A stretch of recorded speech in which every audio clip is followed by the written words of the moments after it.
So here we are, finally allowed out to climb again. We're over at Twistleton Crag, where we got kind of taught to set up safe top rope systems. And I think it was an excellent choice of place to teach us because the top is just covered in threads and lovely limestone pavement, which you can just put protection in anywhere. You don't really need a couple of slings and not much else, but we're always putting in 3 pieces of protection, and we're trying to vary it a little bit, so we keep practicing using the nuts and the hexes and the threads and all the different kind of types of protection for the top of the climb. And we are over on the west,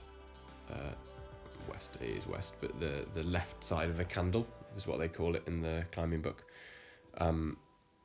So as you come up to Twistleton Crag, you park down at the farm, which you might be able to see down at the bottom right there. It's very close. And you walk up to a kind of what looks like a gap in the crag. And there's an obvious stone pillar on the right-hand side, which is called the candle. And so you've got a few areas. You've got the area around the candle. To the right of that is the main crag, where it goes up to its highest, which I think is about 20 metres. And then across a kind of broken bit to the left, you get this area which is called left of the candle. And surprisingly it was Bank Holiday Monday, but there were a few people climbing on the main crag, which is where we've been before. So we thought we would come over to this side and explore a new area. And we weren't really sure about what grades we were climbing because this is the first time we'd come with the book. So we thought we'd start nice and easy with a V diff. And even that's top rope, so it's not as difficult as that because we're not trad climbing. Nice high leg from Fiona there. That's how she likes to climb. Get high feet and just support with her hands and push up. I guess that's probably good technique, although we don't know very much about that, to be honest. So this is us over on the left of the candle area, and this was Desperate Dan. They're only small climbs, I think 8-9 meters bottom to top, but yeah, good place to come back and make sure we've got the right technique for setting up the top ropes and feel comfortable in the first kind of climb of the year again. I think we're sensing a theme in the names here. It's BERYL the Peril now, so it's like, I don't remember whether it's Beano or Dandy, but Desperate Dan was Dandy, wasn't he? So BERYL the Peril, maybe she was as well. And this one is a bit harder. This is a hard severe, but again top roping, and again nice and short, so slightly fewer footholds on this one. I seem to remember the first one you could almost just kind of ladder your feet up if you had enough flexibility, and you just have really nice feet all the way, whereas on this one you're just starting to notice a few times having to put a lot of weight on your arms and just kind of balance a bit on your toes or use them for stability. You can see there that left foot's kind of just gone across onto what looks like a bit of a sheet, but she's putting a lot of weight on it, so there must be something there. So this one, in fact, Desperate Dan, this is a different angle, but the crack just to the left of where Fiona is now, and it finishes topping in the same place, was Desperate Dan. So you can kind of see going up that crack, there are many more footholds, whereas where she's gone up this time, slightly over to the right from this little sapling at the bottom, there's much less to hold on to. I think that she's about to abseil down. Yeah, here we go.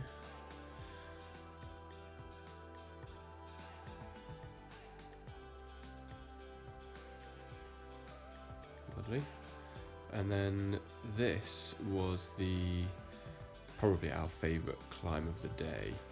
The little asterisks there are to show that in the book they've rated this as a 2-star climb, which means that they like it. They can give them 1, 2 or 3 stars depending on how much they like them. And I mean, most of the climbs don't have any stars, so this is a 2-star climb, and they really liked it. And it was yeah, a lot of fun. You kind of see where the rope is hooked under that, well, not ideally, but hooked under that little kind of flake crack. Effectively, you'd climb up to that, and then you work your way right around the flake crack with your kind of using it as a big jug for your hands. And compared even to the last one, there's even fewer footholds. You are relying a lot on your arms. And I think there's a couple of points, not quite here, but you'll see in a second, she's got a nice foot by her left knee that kind of juts out. I think that's what I'm trying to point out to her here. There you go, that one she's on now. And then these 2 feet she's on at the moment are really good. And above this, there are no good feet for a long time. You have to use them much more just to keep a bit of tension in your body so you can use your arms. And you'll see, I think she gets into a position where you can kind of see that she's having to put a lot of weight on her arms and her legs aren't doing very much in a minute. But there's a little bit of thinking here. I remember trying to work out exactly where to go. Not the ideal place to do it because that bulge is pushing your chest out, so you're leaning back away from the wall and getting quite tired. And I think this is what we found to be the crux of the route.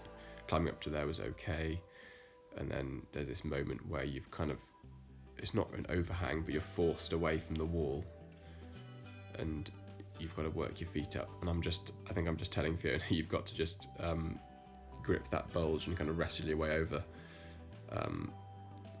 Because you start getting nice feet again where her left hip is touching the edge of the bulge. You can't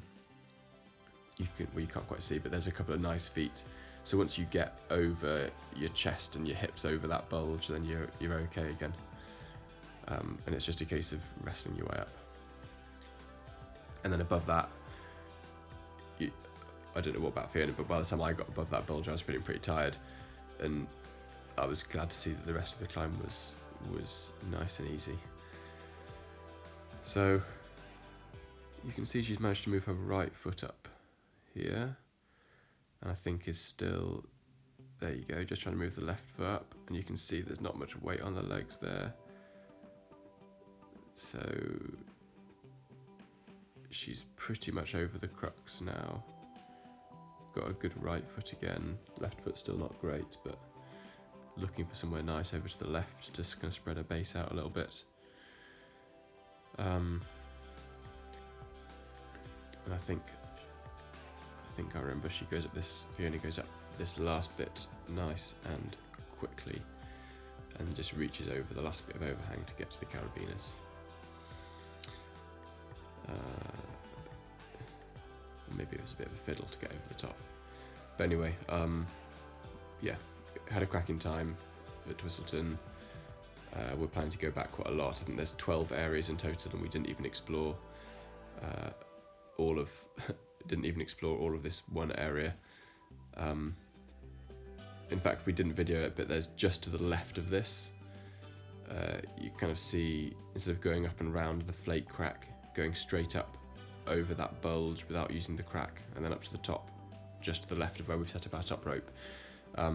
There's another climb which is called African Front, and that's a hard, very severe 1-star, which we also managed to do, and we didn't record because we thought there was a high likelihood of falling and we wanted to be concentrating on belaying, but we managed to do it, so yeah, that was a really nice one. And then we went for a wander right up and round to another area just to see what it was like, which was called, I think, Upper Main Crag, which looked like fantastic climbing, but the protection on the top isn't quite as good.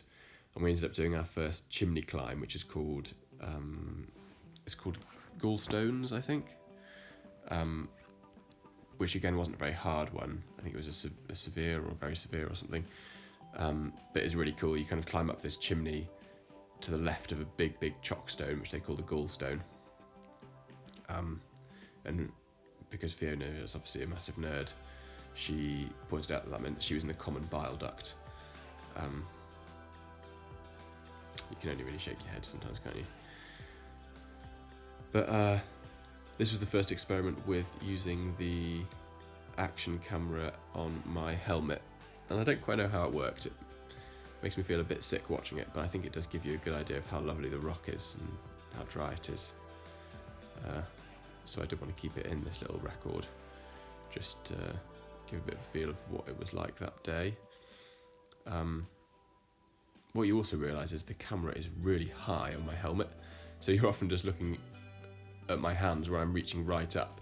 I'm only reaching about as high as the camera is, so I feel like I could probably be using my reach a bit more. And it does have sound, but I've cut it out for this, partly because there's a kind of background hissing, and partly because I was complaining a lot about how pumped I was, and I don't want that to be recorded. But yeah, I was really pleased with the footage and how clear it came out. So thank you very much, Rachel, my sister, for giving me the camera. This is its first kind of proper outing being used as an action camera, and it's done very well. So this is, I don't know if I explained, this is again me doing Mozambique, the same one I just filmed Fiona doing, and working my hands right up the crack to the top, and little kind of victory pat of the Caribbeans to finish, I think. So I'll leave you to the bit of outro music.